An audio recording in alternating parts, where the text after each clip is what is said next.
Nabi SAW bersabda, badiru bil a'mali sab'an. Bersegeralah kalian banyak-banyak melakukan amal saleh di zaman fitnah ini, sebelum datang 7 perkara.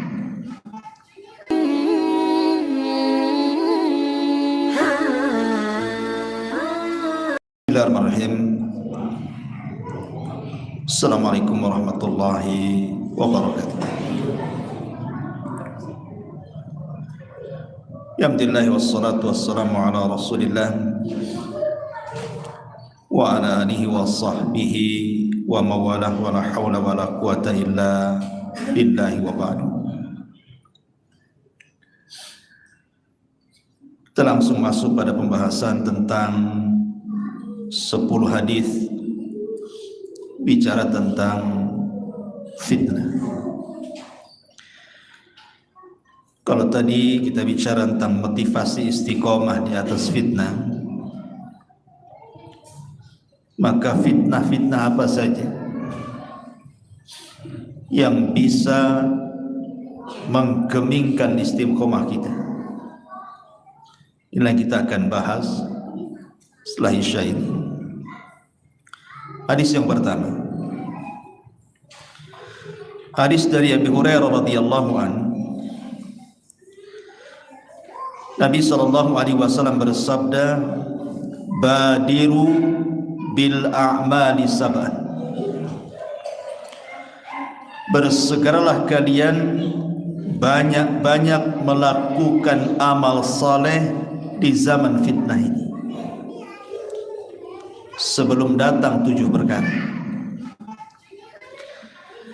Hal tantadiruna illa faqran munsiyah au ghinan mutghiyah au maradan mufsida au haraman mufannida au mautan mujhiza au dajjal fasyarru ghaibin yuntadhar au as-sa'atu was-sa'atu adha wa amar. Bersegeralah kalian untuk memperbanyak amal saleh sebelum datang 7 perkara, dan 7-7-nya adalah fitnah. Pertama, faqran munsiyah, kefakiran yang melupakan ibadah. Ikhwan, kalau orang sudah fakir, pasti tidak akan ada kesempatan untuk banyak beramal saleh, karena hidupnya akan disibukkan dengan cari makan. Kira-kira apa yang akan dimakan besok? Dia akan berusaha untuk mencari dunia supaya jangan sampai kelaparan. Atau kalau seandainya orang selamat dari fitnah kefakiran ini, boleh jadi dia tidak selamat dari fitnah yang kedua, ghinan mudghiyah, kaya tapi melampaui batas. Allah Subhanahu wa taala mengatakan dalam Al-Qur'an, kalla innal insana la yatgha an ra'ahu istaghna. Sekali-kali jangan seperti itu, karena kekayaan itu terkadang melampaui batas. Banyak orang-orang kaya diazab dengan kekayaannya.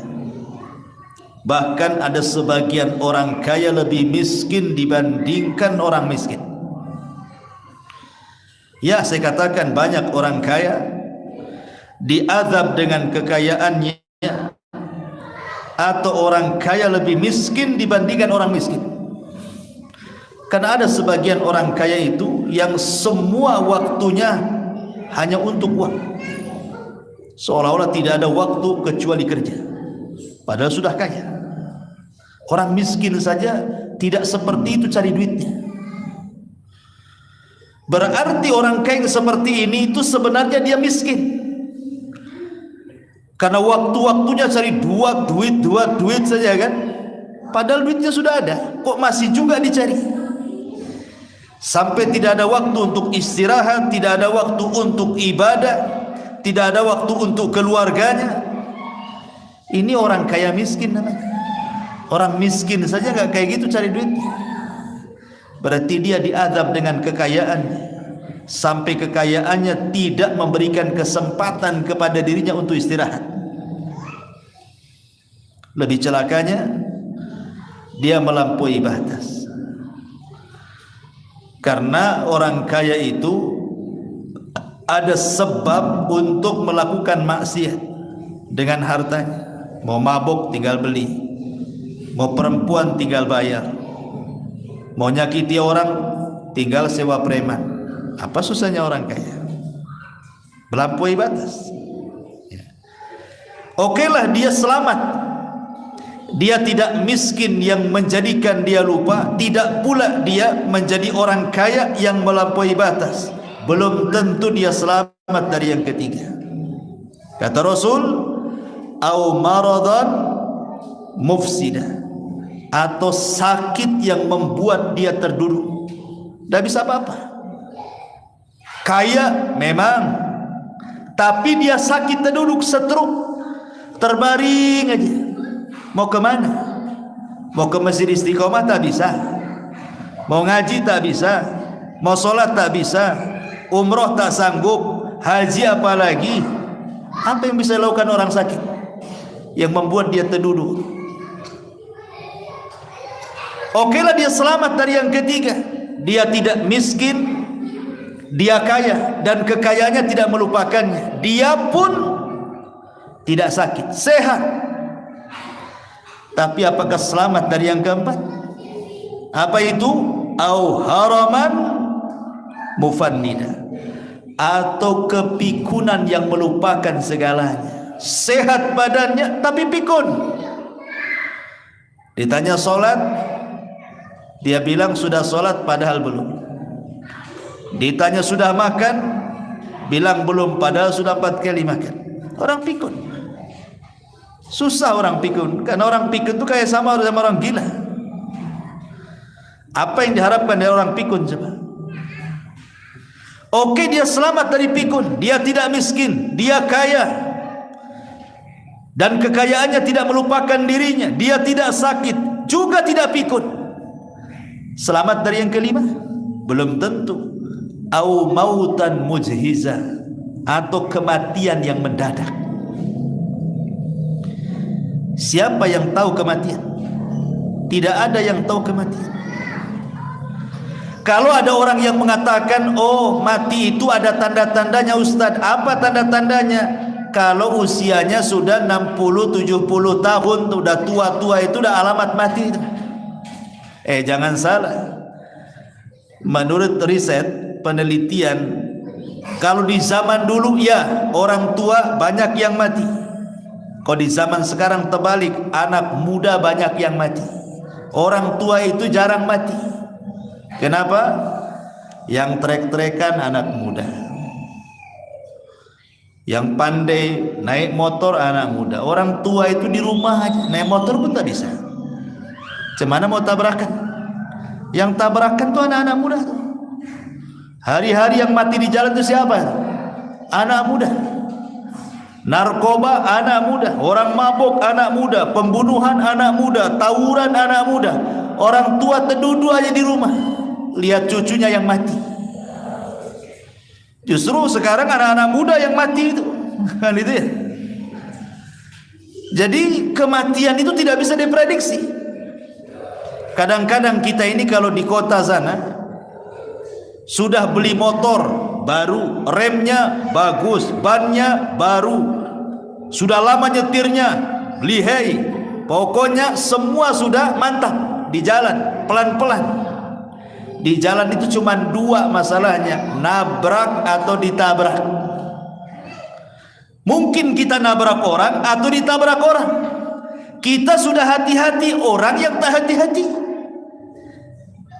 Siapa yang bisa nyangka gitu kan? Takdir Allah itu kematian tidak ada yang tahu. Tidak ada yang tahu. Saya itu punya kawan di Batam, malamnya ngobrol, sorenya divaksin, paginya mati. Padahal orangnya tukang goes itu, nampak sehat badan, lebih sehat dia daripada saya. Habis divaksin, malamnya masuk rumah sakit, paginya innalillahi wa inna ilaihi rajiun. Siapa yang tahu? Apakah dia mati gara-gara divaksin? Tidak, mati itu sudah ditakdirkan. Walaupun nggak divaksin juga memang harus mati dia besok itu, karena sudah ditulis di Lauhil Mahfuz. Siapa yang bisa selamat dari kematian? Oke, dia tidak miskin, dia kaya, tidak melampaui batas, dia tidak sakit terduduk, dia tidak pikun, dia tidak mati mendadak. Selamat dari yang keenam, awid dajjal fasyarru ghaibun yantadhar. Belum tentu dia selamat melawan dajjal. Siapa yang bisa melawan dajjal? Tidak bisa. Sampai-sampai Rasul mengatakan, kalau engkau berjumpa dengan dajjal, kabur, kata Rasul. Rasul yang nyuruh kabur, jangan sok-sokan. Saya sudah ngaji tauhid, katanya. Nabi yang suruh kabur. Okelah, selamat dari dajjal, kita sembunyi. Yang terakhir, satu dunia gak ada yang selamat. Awis sa'atu was sa'atu adha wa amar. Kiamat. Siapa yang bisa selamat dari kiamat? Oke, yang pertama bisa, kedua, ketiga, keempat, kelima, keenam, bisa dia selamat. Ini yang terakhir gak ada yang bisa selamat. Kiamat. Gak ada orang yang selamat dalam kiamat. Apakah kita menunggu 7 perkara ini sehingga kita menunda-nunda amal soleh, nunggu jadi fakir akhirnya sibuk kerja lupa ibadah, atau nunggu kaya dulu, setelah kaya dia pikir dia bisa menguasai harta, harta pula menguasai dia, atau dia mati mendadak, atau dia sakit terduduk, atau nunggu dajjal, atau nunggu kiamat? Gak seperti itu. Makanya Rasul mengatakan, badiru bil a'mal, segera beramal mumpung ada waktu.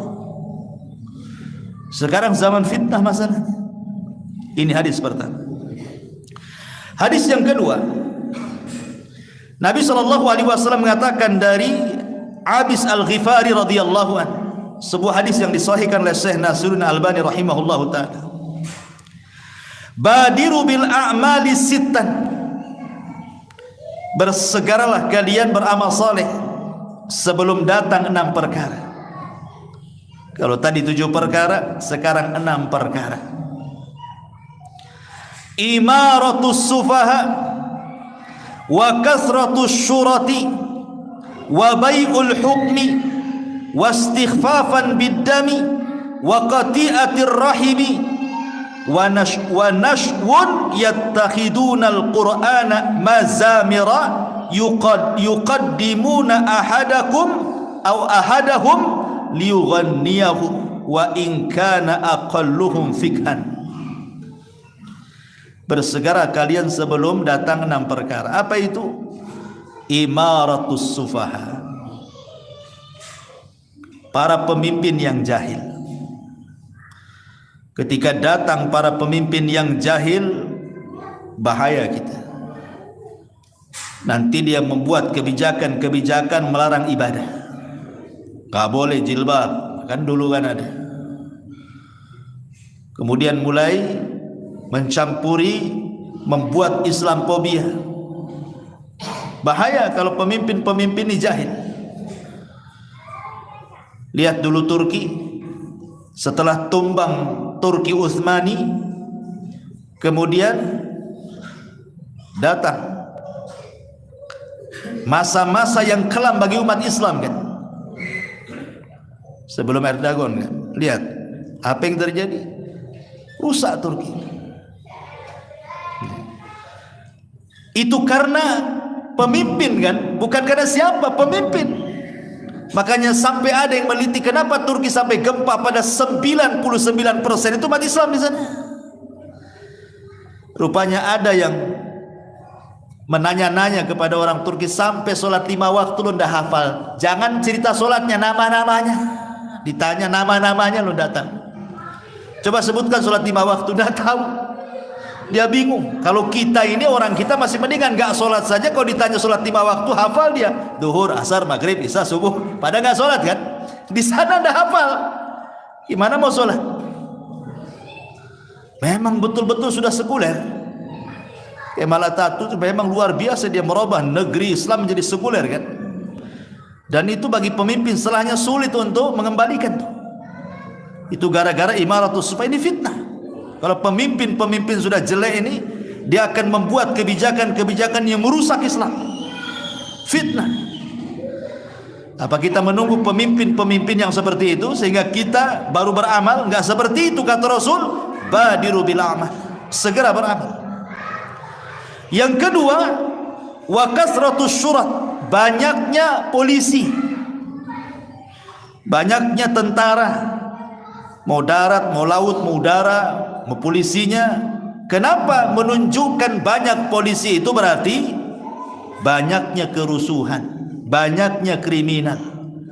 Sebab kan harus imbang antara pelaku kriminal dengan jumlah polisi kan. Kalau polisi sedikit, kriminal banyak, macam mana itu rusak negara. Maka ketika banyak kriminal itu menunjukkan banyaknya kriminal, menunjukkan banyaknya polisi itu banyak kriminal. Imma kriminal itu maksudnya adalah dari orang-orang yang ditangani polisi, orang-orang awam, atau dari polisinya sendiri. Dua-duanya.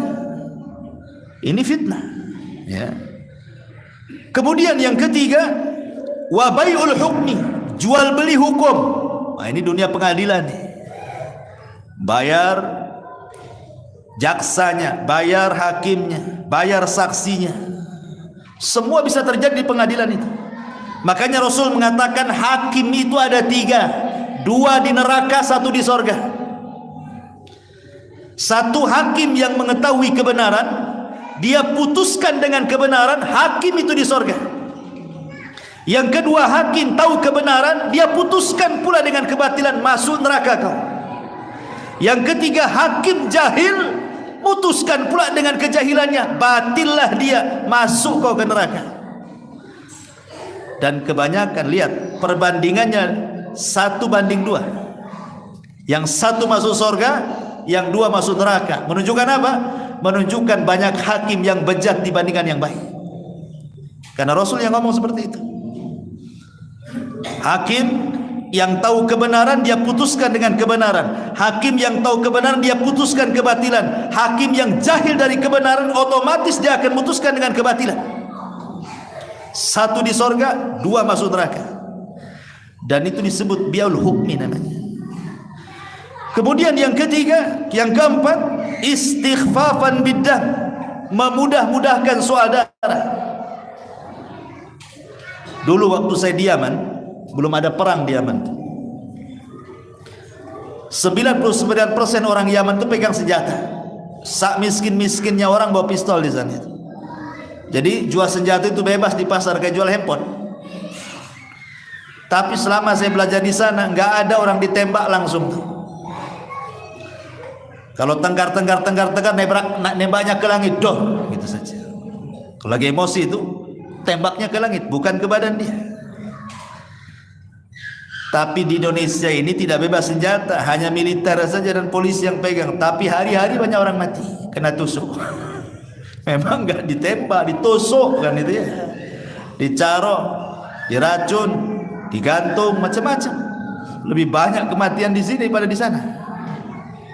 Pada logikanya kalau mau bunuh-bunuhan di sana lebih banyak. Oh, senjatanya dipegang semuanya sama orang. Dan ini menunjukkan bahwa terjadi istighfafan bidam, darah itu murah, persis seperti sabda Rasul, nanti di akhir zaman itu al-qatil la yadri fima qatal wal maqtulu la yadri fima qutil. Orang yang membunuh bingung kenapa dia bisa membunuh, orang yang dibunuh lebih bingung kenapa dia bisa dibunuh. Salah apa dia? Bukankah dalam Islam itu pembunuhan itu ada caranya? Kalau dia bunuh baru dibunuh, itu disebut qisas. Kalau dia seorang yang sudah menikah kemudian dia berzina, itu disebut rajam sampai mati. Atau kalau dia murtad, kata Rasul, man baddala dinah faqtuluh, dimintai tobat, kalau tidak penggal dalam hukum Islam. Ada aturan bunuh-bunuh dalam Islam kan? Tapi sekarang tidak ada aturan. Urusan tanah 1 jengkal bunuh-bunuhan, urusan waris bunuh-bunuhan, urusan tengkar anak tetangga bunuh-bunuhan. Sekarang mudah, urusan rebutan pacar bunuh-bunuhan, cemburu istri yang sudah diceraikannya diambil orang, dibunuh pula orang itu. Berkedok dukun, dibunuhnya, diracunnya orang-orang itu. Di Indonesia itu ya Allah paling mudah bunuh orang. Dan ini fitnah. Ya. Kemudian waqati'atir rahim, mudahnya memutus silaturahim. Mudah. Anak durhaka sama orang tua, saudara ndak akur dengan saudaranya, ponakan ndak atur dengan pamannya, bertengkar satu keluarga. Lebaran itu kayak kucing-kucingan, gak ada ketemu. Rasanya keluarga besar itu kayak keluarga kecil, seolah-olah ndak punya keluarga. Kenapa? Saling memutus silaturahim. Dan ini sudah terjadi. Dan ini fitnah. Kemudian yang nomor 6, wa nash'un yattakhidunal qur'ana mazamir yuqaddimuna ahadahum liyughanniyahu wa in kana aqalluhum fiqha. Dan ada orang-orang mencari para qari, pembaca Quran, didatangkan untuk baca Quran, hanya didengarkan lagunya seperti dia mendengarkan musik, walaupun yang membaca Quran itu tidak tahu fikih. Bahaya. Jadi mengundang orang-orang pakar-pakar Quran itu seperti mengundang artis, hanya untuk dinikmati lagunya. Tanda-tanda kiamat. Wa nashwun yattakhidunal qur'ana mazamir, menjadikan pakar-pakar Quran itu hanya dinikmati lagunya saja, dia tidak paham isi yang dibacanya itu. Ini tanda-tanda, ini fitnah juga. Ya. Ma'asyiral muslimin yang dimuliakan Allah Azza wa Jalla, ini hadis yang kedua. Hadis yang ketiga, Nabi sallallahu alaihi wasallam, Umar bin Khattab radhiyallahu an, ketika itu pernah duduk-duduk bersama para sahabat. Di situ ada Hudzaifah ibn Yaman. Hudzaifah itu seorang sahabat termasuk sirrun Nabi, pemegang rahasia Nabi. Kata Umar, ayyukum sami'a Rasulullah yadhkurul fitana, siapa di antara kalian yang pernah mendengar Rasul bicara soal fitnah? Faqala qaumun, sebagian sahabat berdiri dan mengatakan, nahnu sami'nahu ya amiral mu'minin, kami dengar wahai amiral mu'minin. Faqala la'allakum ta'nuna fitnatar rajuli fi ahli wa jari. Kata Umar, paling tinggi kalian hendak bicara soal fitnahnya seorang laki-laki dengan keluarga atau dengan tetangganya. Maka sahabat mengatakan, ajal, iya maksudnya itu. Maka Umar mengatakan, tukaffiruha as-salatu was-siyam was-sadaqatu. Kalau itu bisalah digugurkan dosanya dengan salat, puasa dan sedekah. Akan tetapi yang saya tanya bukan itu. Tapi fitnah kalau datang, tamuju maujil bahri, tamuju maujul bahri, seperti gelombang dahsyat yang akan menggulung manusia. Maksudnya, Hudzaifah mengatakan, saya pernah mendengarnya. Saya pernah mendengarnya wahai Amirul Mukminin dari Nabi. Fitnah yang akan menggulung manusia seperti ombak yang sangat besar, yang tidak ada yang selamat. Kemudian Hudzaifah mengatakan, aku mendengar Rasul bersabda, tu'radul fitanu 'alal qulubi kal hasiri 'udan 'uda. Akan ditampakkan fitnah pada hati-hati manusia seperti anyaman-anyaman tikar. Fa ayyu qalbin ushribaha nukita fihi nuktatus sauda. Maka mana-mana hati yang menyerap fitnah itu, maka akan dibintikkan titik-titik hitam di hatinya. Wa ayyu qalbin anqaraha nukita fihi nuktatu bayda. Mana-mana hati yang menolak fitnah itu, maka akan diberikan titik-titik putih. Hatta tasira ala qalbaini. Ketika itu hati terbagi dua. Ala abyad mithla safa fala tadurruhu fitnatun madamatis samawati wal ard. Ada hati-hati yang putih yang tidak akan bergeming dengan fitnah walaupun selama masih tegak langit dan bumi. wal akharu aswad, tapi ada hati-hati yang sangat hitam, murba dan sangat pekat hitamnya, kalquzi muzahiyah, seperti cangkir yang dibalik, la ya'rifu ma'rufan wa la yunkiru munkaran, hatinya tidak kenal yang ma'ruf dan tidak mengingkari yang mungkar, illa ma usyriba min hawa, kecuali yang disedot dari hawa nafsunya. Maka Hudzaifah mengatakan, inilah yang aku dengar dari Nabi sallallahu alaihi wasallam. Lihat apa maksudnya hadis ini. Hudzaifah bin Yaman mengatakan dari Nabi sallallahu alaihi wasallam, nanti di akhir zaman itu hati kita semua ini akan dihadapkan dengan dua perkara, satu syahwat dan satu syubhat. Satu syahwat, satu syubhat. Saya akan bedakan apa syahwat, apa syubhat, biar antum paham. Nabi Adam alaihi salatu wassalam diturunkan dari sorga ke bumi karena apa? Syahwat, makan. Makan apa? Buah larangan, makan. Makan itu syahwat, syahwat perut.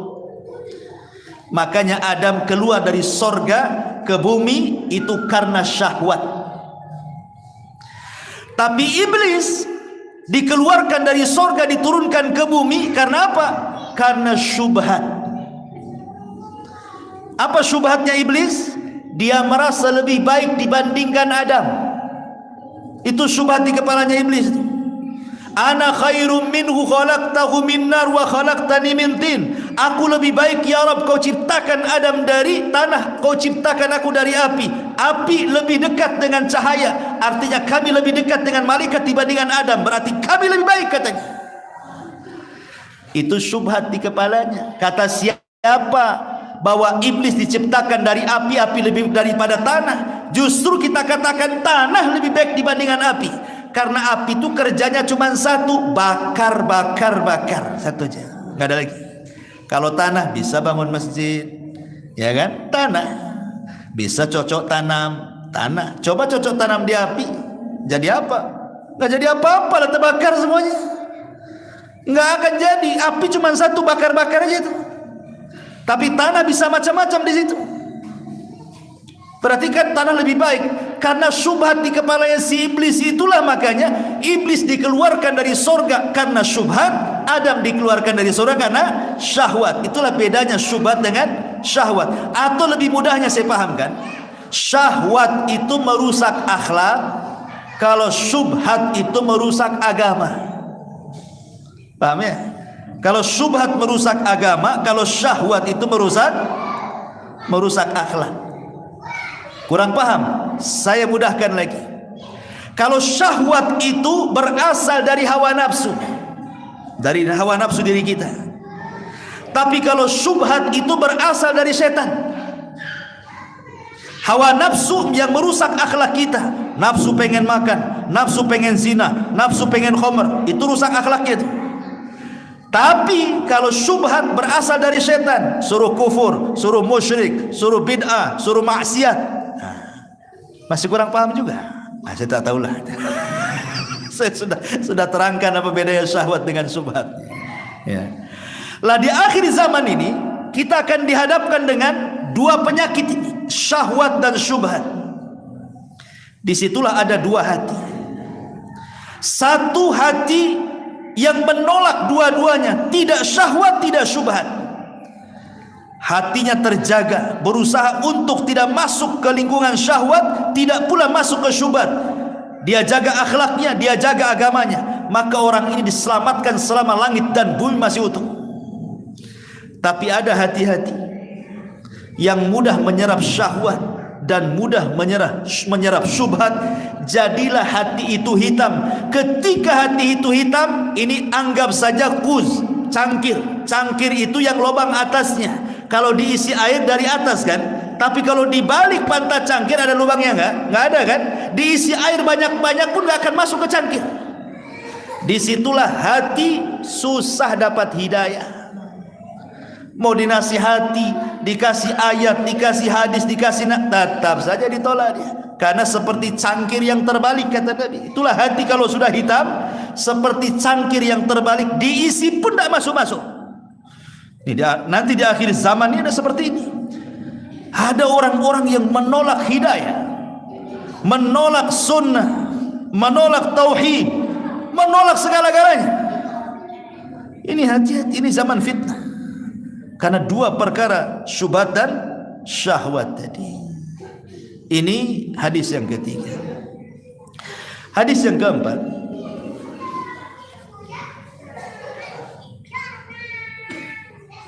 di antara fitnah yang keempat adalah fitnah al-mal. Fitnatul mal. Nabi SAW mengatakan, inna likulli ummatin fitnatun wa fitnatu ummatil malu. Sesungguhnya setiap umat itu ada fitnahnya, dan fitnah umatku, kata Rasul, adalah harta.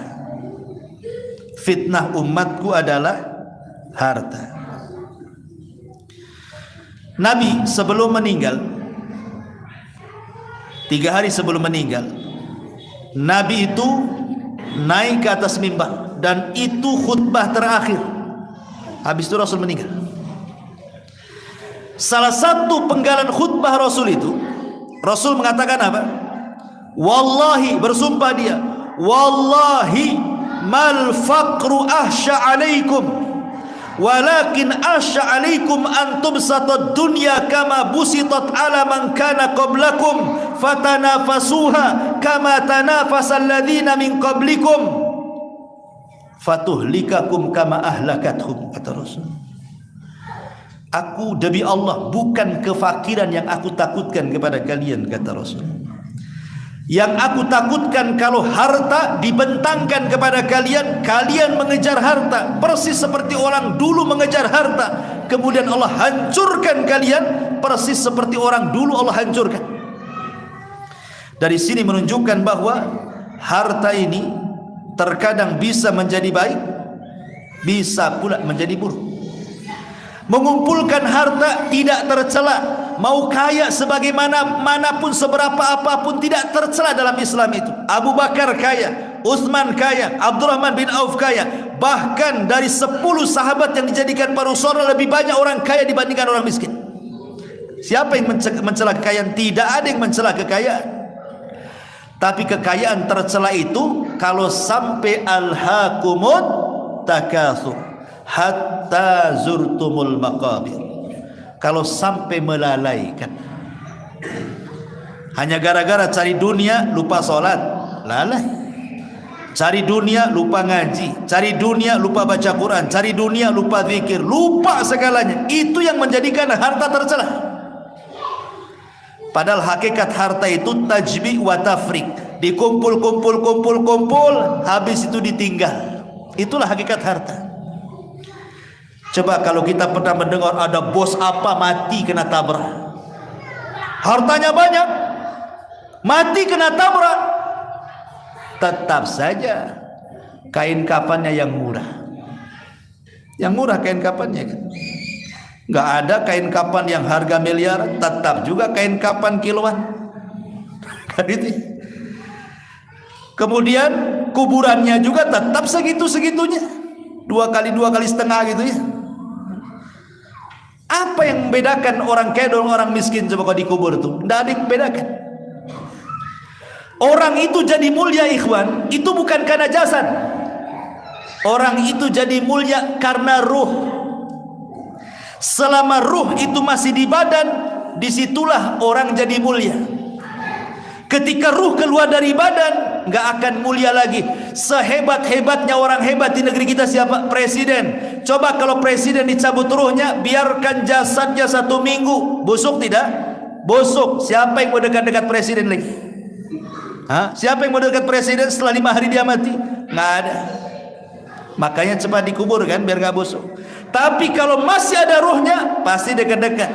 Jadikan menteri saya dong, jadikan ini, mulai dekat-dekat.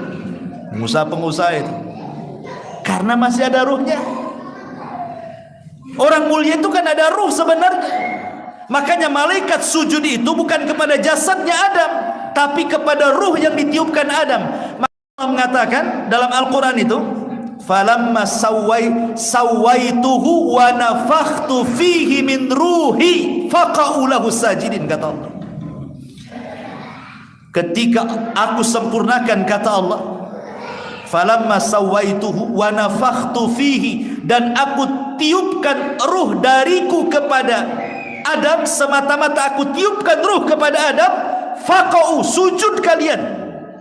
Jadi sujudnya malaikat kepada Adam karena ruh dimasukkan. Jadi malaikat itu karena menghormati ruhnya Adam. Barulah orang itu kalau masih ada ruhnya mulia dia. Karena kalau ada ruhnya, pakaiannya macam-macam. Dia bisa ganti-ganti pakaian kan? Ya. Tapi kalau sudah orang mati, pakaian cuma satu putih aja. Nggak ada orang mati itu aneh yang satu ini karena dia suka batik, kita pakai batik aja lah. Nggak ada orang kain kapan warna batik. Selama ada yang putih, pasti yang putih. Walaupun dia punya pabrik batik. Ya kan? Karena semua sama. Makanya ulama membahasakan harta itu tajmi' wa tafriq, dikumpulkan habis itu ditinggalkan. Ahli waris itu sedih, hari pertama saja sedih, nangis, bapaknya meninggal. Masya Allah, lupa dengan hartanya bapak, yang ingat bapaknya saja. Itu hari pertama, nangis satu ember. Hari kedua, masih sedih. Hari ketiga, mulai tanya sertifikat, tanya berangkas, tanya notaris, mana harta bapak. Mulai ya. Begitu manusia. Hari pertama saja sedih itu. Hari kedua, ketiga itu sibuk rebutan itu. Makanya Rasul mengatakan maluka wa maluka, hartamu, kata Rasul, ma akalta fa afnaita wa ma labista fa ablaita wa ma tasaddaqta fa abqaita, kata Rasul. Hartamu yang kau makan ludes, yang kau pakai usang, yang kau sedekahkan itu yang sebenarnya hartamu, kata Rasul. Subhanallah, fitnah harta ini luar biasa. Ma'asyiral muslimin yang dimuliakan Allah Azza wa Jalla. Kemudian yang nomor 5, fitnatul jah. Ini lebih bahaya lagi. Fitnah kedudukan, kehormatan, pangkat, jabatan, kemuliaan. Kata Nabi SAW dalam hadis yang dikeluarkan Imam Ahmad dalam musnadnya, ma dhi'bani ja'i'ani ursila fi ghanamin bi afsadalaha min hirsil mar'i alal mal wasyarafi lidini. Kata Nabi SAW, kalau ada 2 serigala yang lapar nih, 1 minggu belum makan nih serigala ini, 2 lagi, kemudian ditampakkan 1 kambing di hadapannya, kira-kira apa yang terjadi? Habis gak kambing itu? Pasti habis diserang, dicabik-cabik dia. Namanya lapar 2 serigala ini, nampak seekor kambing, pasti habis dibantai dia, dicabik dia, dimakan dia. Kata Rasul, kalau ada kambing yang dicabik 2 serigala lapar, itu tidak lebih rusak kondisinya dibandingkan seorang manusia yang terlalu semangat mengejar harta dan kedudukan serta kemuliaan di dunia. Ini lebih bahaya. Kenapa? Kalau kambing dimakan serigala, dia aja yang korban 1. Tapi manusia yang serakah, semua disikut dia. Kalau manusia sudah serakah dengan kekuasaan, serakah dengan pangkat jabatan, serakah dengan ingin terkenal, ingin dihargai, ingin dipuji, ingin disambut, ingin disanjung, ingin dihilangkan, semuanya. Kalau sudah ada nih watak-watak seperti bahaya. Dia bisa sikut kanan kiri, sikat kanan kiri, dia bisa bunuh orang, dolimi orang, yang penting dia naik. Korbannya bukan 1, banyak orang. Ini fitnah. Kata Nabi, ini fitnah besar yang seperti ini. Ma'asyiral muslimin. Kemudian yang nomor 7, fitnatul zaujati wa fitnatul aulad. Fitnah keluarga, fitnah istri, keluarga, anak-anak. Nabi SAW mengatakan dalam surah At-Taghabun ayat 14, ya ayyuhalladzina amanu inna min azwajikum wa auladikum aduwwan lakum fahdharuhum.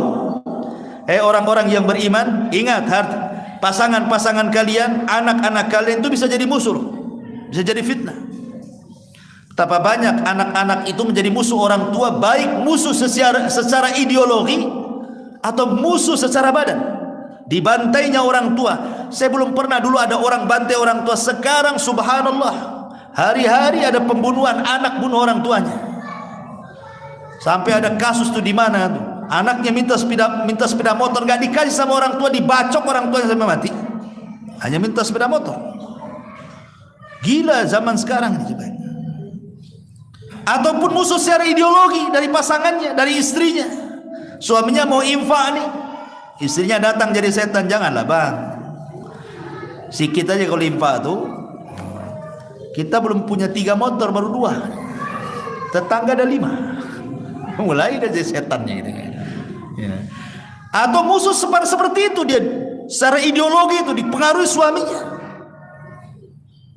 Suaminya sih cuek-cuek saja, istrinya datang, bang itu sebelah itu kok sama anak kita kok kayaknya tidak suka. Suaminya diam-diam aja. Besoknya tolonglah bang, tegur itu tetangga itu. Dia sekali, 2 kali, 3 kali, mulai panas dia, panas.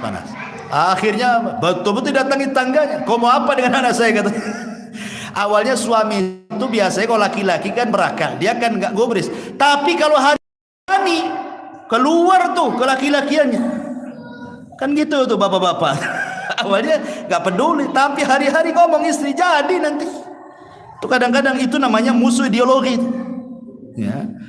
Jadi dari sini kita tahu bahwa bisa musuh secara fisik atau secara ideologi, karena anak itu juga diciptakan oleh Allah Azza wa Jalla, itu kan 4 fungsi.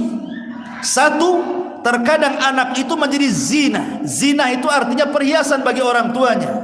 Innama amwalukum dalam Al-Quran itu gimana ayat? Zinatul hayatid dunya. Sesungguhnya harta dan anak kalian itu zinatul hayatid dunya, perhiasan dunia.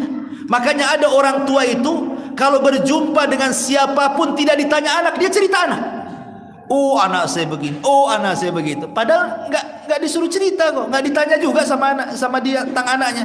Tapi setiap ketemu orang cerita anaknya.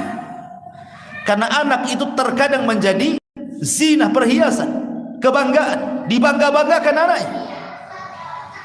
Walaupun tidak sholat, yang penting anaknya dokter, yang penting insinyur, yang penting kerjanya bagus, nggak peduli. Itu namanya kebanggaan, dibangga-banggakan. Disentil saja anaknya marah orang tuanya. Itu 1. Yang kedua, jadi fitnah. Ini orang tuanya dari kecil sudah cita-cita anak saya harus jadi ustadz, harus jadi ustazah, sampai dia hutang sana kemari, kau mondok na sana, kau sekolah agama sana. Sudah jor-joran habis-habisan orang tua itu ngarahkan anak, sudah mondok, anaknya sudah sekolah tinggi-tinggi, bukannya berbakti, kurang ajar pula dia. Fitnah. Terkadang jadi fitnah untuk menguji orang tuanya kesabarannya. Atau yang ketiga, musuh seperti ayat yang tadi, betul-betul bukan fitnah, jadi musuh lagi. Dibantainya orang tuanya, dipukulnya orang tuanya, dimaki, dibentah. Tentu yang keempat yang kita inginkan seperti doa yang diajarkan Al-Quran, Rabbana hablana min azwajina qurrata a'yun waj'alna lil muttaqina imam. Rabbana hablana min azwajina wa dzurriyyatina qurrata a'yun waj'alna lil muttaqina imam. Ya Allah, jadikan pasangan kami dan anak turunan kami qurrata a'yun, penyejuk mata, senang dipandang di dunia dan akan menyenangkan di akhirat. Itulah qurratul a'yun. Ya, untuk menjadikan anak seperti ya tentu ya harus betul-betul diawali dari awal, cari pasangan yang bagus. Bukan setelah punya anak, dari mulai cari pasangan. Fadfar bidzatid din taribat yadak, cari yang bagus agamanya, kan itu. Anak-anak muda nih. Ya, bukan cari yang bening, cari yang bagus agamanya. Baru setelah bagus agamanya baru menikah. Sehingga kalau bagus agamanya diawali dengan rahmat. Ya, mau nikah saja rahmat Allah sudah turun. Ini cari yang bening walaupun auratnya tampak sobek-sobek sana sini. Itu diawal dengan laknat tuh mau nikah tuh. Turun laknat dulu, mau nikah ada turun laknat. Cemana mau sakinah mawaddah warahmah? Belum menikah saja cari pasangan, dia rela yang buka aurat. Yang penting bening katanya. Gampang Ustaz, yang penting bening, nanti saya jilbabi katanya. Alasan dia, yang penting dia jilbabi. Ternyata dia yang dijilbabi istrinya. Naudzubillah kan. Masyarul muslimin yang dimuliakan Allah Azza wa Jalla. Jadi itu juga fitnah keluarga dan anak. Kemudian secara umum yang nomor 8 ya, fitnatun nisa. Disebutkan dalam hadis Nabi sallallahu alaihi wasallam, fitnah wanita secara umum sinfani min ahlin nari lam arahuma ba'du. Ada 2 kelompok kata Rasul, di zamanku enggak ada nih. Di zaman Nabi enggak ada 2 kelompok ini. Adanya di zaman sekarang. Salah satunya kata Nabi sallallahu alaihi wasallam, nisaun kasiyatun ariyatun ma'ilatun mumilat ala ru'usihinna ka'asnimatil bukhtil ma'ilah la yadkhulna al-jannah wa la yajidu rihaha wa inna rihaha la yujadu min masirati kada wa kada. Perempuan menggunakan pakaian tapi telanjang, lenggak-lenggok sana sini seperti punuk unta yang bergoyang. Wanita ini tidak akan masuk surga padahal, dan tidak akan mendapatkan bau surga padahal bau surga akan tercium sejarah ini dan itu. Lihat sekarang wanita-wanita di zaman sekarang persis yang disabdakan Rasul. Ketika Allah mengatakan wala tabarrujna tabarrujal jahiliyatul ula, janganlah kalian bertabarruj seperti wanita jahiliyah yang pertama. Macam mana coba tabarrujnya wanita jahiliyah itu?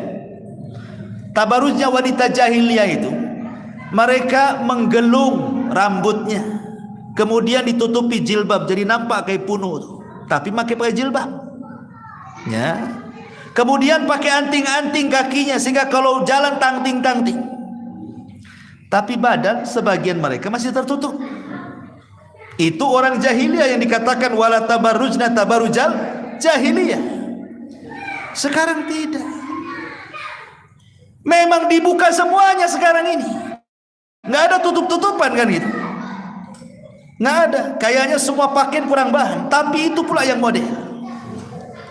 Artinya model di zaman sekarang yang wanita pakai itu lebih jahiliyah dibandingkan orang jahiliyah gitu maksudnya. Orang jahiliyah saja dilarang, ini lebih jahiliyah lagi. Jahiliyah modern. Makanya fitnah wanita itu luar biasa. Lebih-lebih sekarang sudah ada medsos. Kalau dulu gitu ya, cerita orang dulu, mau nengok aurat perempuan itu ngintip itu ke sungai-sungai. Naik ke pohon, tengok dari pohon pisang, sekali pohon pisangnya roboh ketahuan zaman dulu. Ya. Zaman sekarang tidak perlu, antum beli handphone, beli kad, isi pulsa, masuk kamar, masuk ke web nggak jelas tuh. Dari pagi sampai malam melotot nggak akan ditangkap hansip. Sekarang lihat aurat tuh tinggal nampak gitu saja.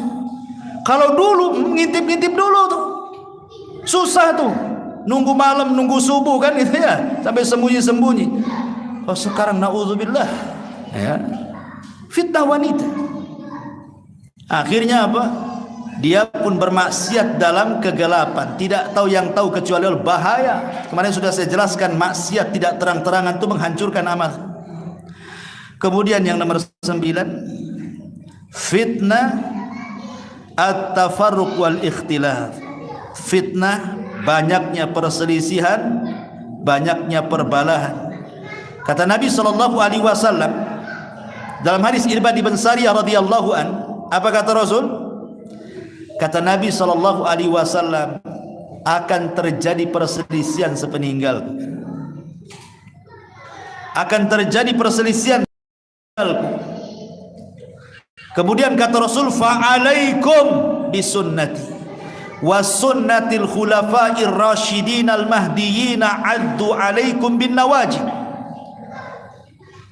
Akan terjadi sepeninggalku perselisihan. Betul, ninggal Nabi saja Muhajirin Ansor berselisih. Nih jasad Nabi dikubur di mana? Yang satu dibawa ke Mekah, yang satu biar di Madinah. Yang satu di Mekah karena tempat kelahirannya, yang satu di Madinah karena tempat hijrahnya. Rebutan jasad Nabi. Datang Abu Bakar, aku pernah mendengar Rasul Nabi dikubur di mana dia meninggal? Ya di Madinah, di Madinah. Baru saja mereka sibuk menyiapkan memfardu kifayahkan Nabi. Ansor sudah buat pemilihan umum. Diangkatnya Sa'd bin Ubadah, dia yang pantas menjadi pengganti Nabi. Ini kuburan Nabi belum dikuburkan. Orang Ansor dan menyiapkan calonnya tuh. Datang Abu Bakar, Umar dan Abu Ubaidah bin Jarrah kepada orang-orang Ansor. Apa-apaan kalian? Nabi mengatakan al-imamatu min Quraisyin. Pemimpin itu dari Quraisy, bukan dari Ansor, dari Muhajirin semuanya. Ansor itu menteri, Quraisy itu pemimpin. Itu Nabi yang ngomong. Akhirnya orang Ansar pun diingatkan sami'na wa ata'na. Sejak itulah tidak ada orang Ansar jadi pemimpin. Khalifah pertama Muhajirin Abu Bakar, khalifah kedua Muhajirin Umar, khalifah ketiga Utsman Muhajir, khalifah keempat Muhajirin Ali, khalifah kelima Hasan ibn Ali Muhajirin. Tumbang tidak ada khilafah, datang kerajaan. Raja yang pertama Muawiyah ibn Abi Sufyan, pendiri daulah Umayyah, semua rajanya Muhajirin. Tumbang Bani Umayyah, tegak Bani Abbasiyah, semua Muhajirin. Tumbang Bani Abbasiyah, naik lagi Utsman, tidak ada. Ansar tidak kebagian pemimpin.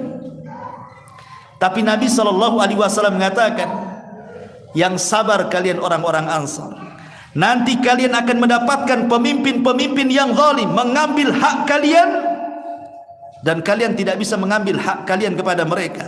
Tapi sebagai imbalannya, aku tunggu kalian di telagaku.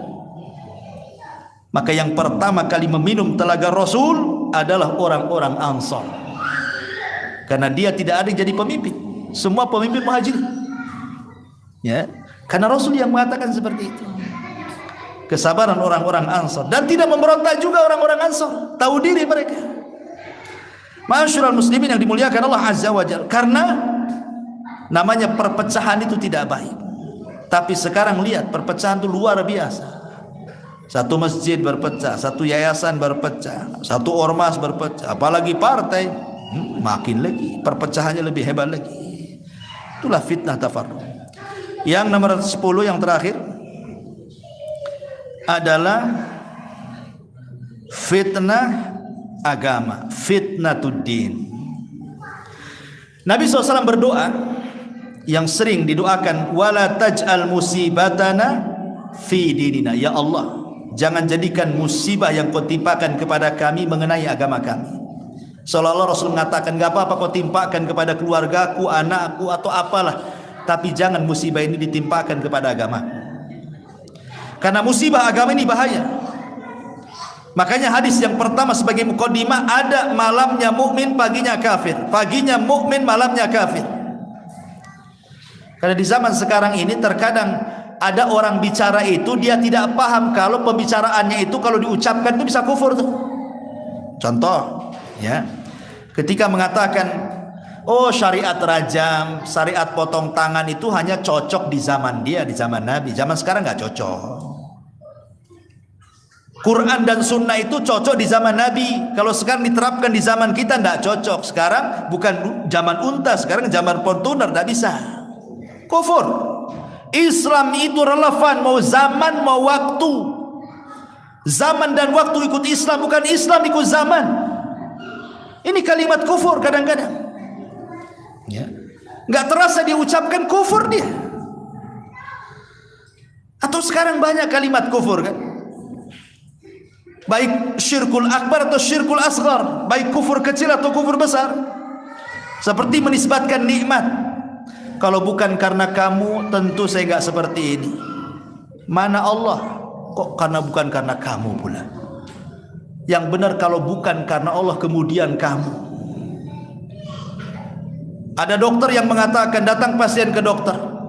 Gimana dokter pasien? Kata dokter, ya kami sih berusaha menyembuhkan, sisanya untuk Allah. Allah dikasih sisa sama dia. Kurang ajar nggak dokter? Ya. Harusnya jangan ngomong begitu dong, Dok. Bilang saja, ya kami berusaha, semuanya atas kehendak Allah. Apa susahnya? Bukan kami sih berusaha, sisanya diberikan kepada Allah. Mak, lebih banyak dia daripada Allah. Sisa kan sedikit. Kurang ajar dia. Kufur.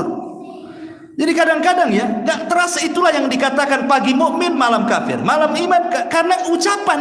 Orang gak sadar dengan ucapan itu keluar dari Islam. Itu fitnah itu. Ya. Makanya Rasul mengatakan fitnah itu seperti gelapnya malam, nabrak-nabrak orang itu, karena tidak ada ilmu. Makanya yang bisa melawan fitnah itu ilmu. Banyak belajar supaya bisa membedakan mana hak, mana yang batil. Ya, dan banyak lagi cara terhindar dari fitnah. Cuman karena sudah malam saja, kita sampai di sini dulu. Kita tanya dulu, ini ada jawab. Afwan Ustadz, ada ummahat bertanya, mohon nasihat untuk saya yang selalu difitnah oleh suami saya. Masya Allah. Dan apa hukumnya kalau suami mengusir istri dari rumah? Apakah berdosa jika istri keluar dari rumah karena diusir suami? Mohon pencerahannya Ustaz. Iya. Alhamdulillah.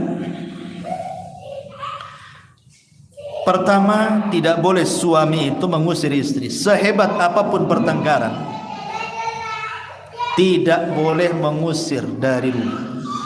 Bahkan sekalipun sudah dicerai, anggaplah sudah dicerai, tapi bukan talak 3, baru talak pertama atau talak kedua. Karena talak pertama habis masa idahnya. Kalau sudah habis masa idahnya 3 kali sucian haid, baru boleh keluar. Artinya kalau belum 3 bulan, kalau pakai bulan, kalau pakai haid ya 3 kali haid. Kalau pakai, bagi pendapat yang suci dari haid ya 3 kali suci dari haid, beda sedikit dengan haid kali 3 bulan, senangnya. Maka dia berhak di rumah tidak berdiisir. Siapa tahu malam-malam hujan, dingin, ya kan, kepengen, kan ada istri, kan rujuk, bisa digauli lagi, itu sudah rujuknya tuh, ya kan. Kalau istri keluar padahal masih istri dia, satu dia zalim, kan istrinya, walaupun sudah dicari masih istrinya, kan itu istri tergantung sampai habis masa iddah. Kalau memang tidak suka dengan istri, ada kaidah dalam Al-Quran itu, wa in takhafuna nusuzahunna, kalau engkau takut istri itu berbuat selingkuh, nasihati fa'idhuhunna. Pertama nasihati. Sudah enggak suami itu menasihati? Nasihati dulu. Kalau dinasihati degil juga, masih juga, apa kata Allah? Wahjuruhunna fil madaji, pisah ranjang, biar istri tidur di kamar, antum tidur di gudang. Apa-apa, kan masih satu rumah, ya. Yang penting atau punggung-punggungan istri, artinya nggak usah pisah ranjang itu, jauhi, jangan berhubungan. Kalau istri berakal sakit itu. Kalau istri itu berakal, antum gitukan, itu sakit hatinya. Masalahnya istri zaman sekarang nggak berakal, ya kan? Jadi kalau suami itu pisah dengan istri, memang itu yang dicari istri, kau jauh-jauhlah sana katanya. Ini kedua. Kalau juga sudah pisah ranjang, tak mau juga dia, maka yang ketiga, wadribuhun, boleh memukul. Itu pukulan formalitas saja. Seperti apa kata Rasul? Seperti pukulan dengan siwak. Siwak kan kecil, ya. Atau pakai bantal dipukul, itu sudah ngeri lah, sudah nggak bisa dinasihati. Pukulnya pakai bantal pantatnya. Ini sudah las, berarti sudah tidak bisa lagi berjumpa. Artinya nggak cocok. Berarti tinggal satu langkah lagi. Fab'athu hakaman min ahlihi wa hakama min ahliya. Utus 2 keluarga, yang laki-laki utus keluarganya, yang perempuan utus keluarganya, berunding kalian. Terus apa pisah? Kalau sudah 2 keluarga berjumpa, ndak mau juga, ndak tetap juga degil, ndak mau, harus pisah, mau diapakan lagi? Berarti jalan terakhir kemana? Ke pengadilan. Nanti pengadilan kan ada sidang mediasi. Nanti pengadilan nanya, layak nggak bercerai atau tidak layak. Kalau pengadilan sudah ngetuk palu, ya mau diapakan lagi? Las itu terakhir. Artinya bahwa adalah tahap-tahap di situ dalam berumah tangga itu. Ini juga pertanyaannya kan umum. Mohon nasihatnya Ustaz. Saya selalu difitnah oleh suami. Difitnah apa? Nyuri duit di dompet, ya kan? Fitnahnya gimana, selingkuh atau fitnahnya apa kan tidak tahu. Ya. Kemudian apa hukumnya kalau suami mengusir istri? Tidak boleh zalim. Kalau diusir-usir. Kalau tidak suka biarkan saja. Ikuti tahapan tadi. Ya. Apakah jika istri keluar dari rumah karena diusir suami? Nggak perlu keluar. Salah. Anda kalau keluar salah. Tidak boleh keluar. Walaupun diusir. Jangan keluar. Karena Anda posisinya masih jadi istri. Sebab kalau wanita sudah keluar gara-gara permasalahan rumah tangga, lari ke rumah mertuanya, kemudian cerita, dipastikan cerai.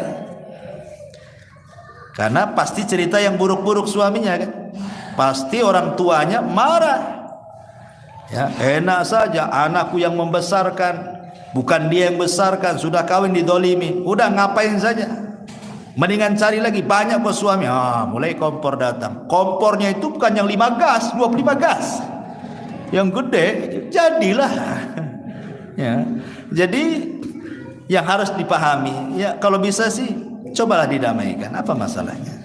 Ya. Wallahu a'lam. Cukup. Subhanallah bihamdika.